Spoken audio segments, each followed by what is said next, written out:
Okay, so I was about to film the part 2 of live bait. So one way, if you don't want to go out and buy live bait, you can actually get it yourself.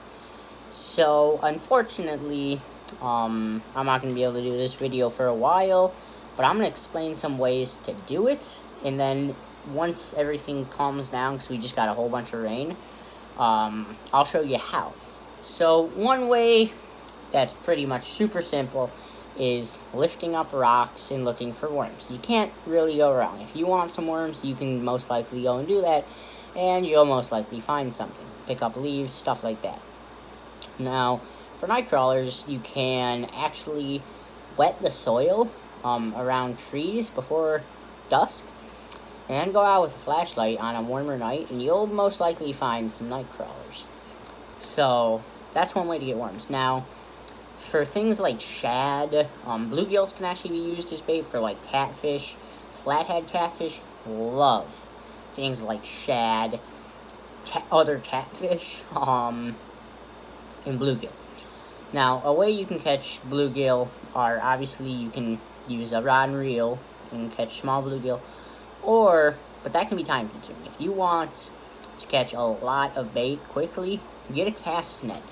Now, something important to remember about cast nets is you want to check your regulations, your rules and regulations on how many you can keep, what the minimum size has to be, what the maximum size can be, because a lot of the times there are certain baits that you can actually not catch a certain size, and that's something you'll find. So you definitely want to check that out. You can go to if you're like me and you live in Illinois, you can look up the Illinois DNR, which is the Department of Natural Resources, or the Illinois Fish and Game.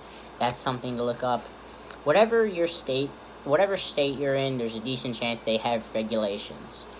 But cast nets, I'll do a whole nother video on, because that's something that not a lot of beginners are going to be able to do. I'll show you how to do it, stuff like that. Now, one that's pretty easy, that can be very effective if you have a good spot, is minnow traps. Now, I think my second video ever was actually how to use a minnow trap.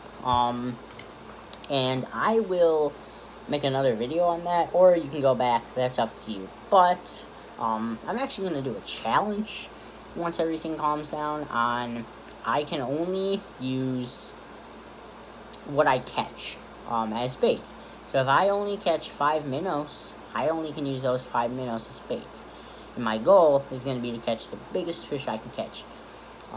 Whether I go from finding worms to getting bluegill to going for a big catfish or bass, that's going to be a future video, so yeah. But now on to, again, my favorite type of baits, for sure, Senkos. Senkos are an amazing bait because there are multiple different ways to rig them. You can pretty much catch any size bass on them.